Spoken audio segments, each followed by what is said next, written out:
Hello, and welcome to In The DeNovo. I'm Will Grace, founder and managing director here at DeNovo Treasury, where we empower leaders of community financial institutions entering commercial and industrial banking with expertise for their strategic investment in treasury management products and services.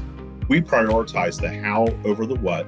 We believe in a collaborative journey and go beyond traditional services by actively transferring treasury management expertise to our clients.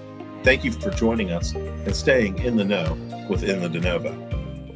Where do you think, and maybe we talk a little bit about where embedded banking starts to generate revenue for community financial institutions? That's going to be a big part of why they would get into, obviously the deposit's a big piece, bringing that money back into the financial institution. But where do you see the products and services that they can create to be able to generate some fee income? Yeah, I mean, I think the transaction part's the cheaper part on all this. Yeah, People have tried to go out there and sell transaction services, unless you're doing it on the hundreds of thousands, a day. It's really hard to sell transaction services because the economics aren't there. But we all pay for subscription services that we see value in, right? If there's a connection fee that exists between the financial institution, that fintech, and that's what the customer is paying for on a regular basis, there's a recurring subscription revenue processing service that didn't exist before, right? Plus, then the data and the ability to potentially lend more money, have the deposits, as you mentioned. I think that's also key, keeping some of the deposits there, keeping the money longer within the financial institution, which then allows the financial institution to lend that money out to others. All of these things kind of have a cascading effect.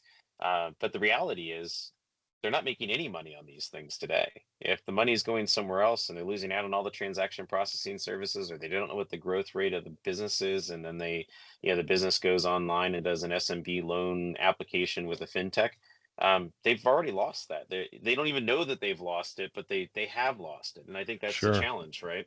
Yeah, we call it, again, back to the whole quiet quittings thing. There's a number of applications where customers have quietly quit their financial institution without them ever knowing, because they still may hold the deposits. And if those are the metrics we're running our financial institutions by, it doesn't tell the whole story. Yeah, and you talk about the power and the data, and you talked about the loan application. Think about the data analytics that now the community bank has at their disposal by getting all of this, and the things that they can do with the power of that now that they can provide to they do lending, but now they have even more capabilities to make better decisions about that lending too, with all the information they'll be gathering on their customers. So that's Yeah, another absolutely. uh, another opportunity. Thanks for tuning into this episode of In The DeNovo. For more content like the video we shared today, check out our website at denovotreasury.com and our YouTube channel at DeNovo Treasury. Thanks, and see you next time.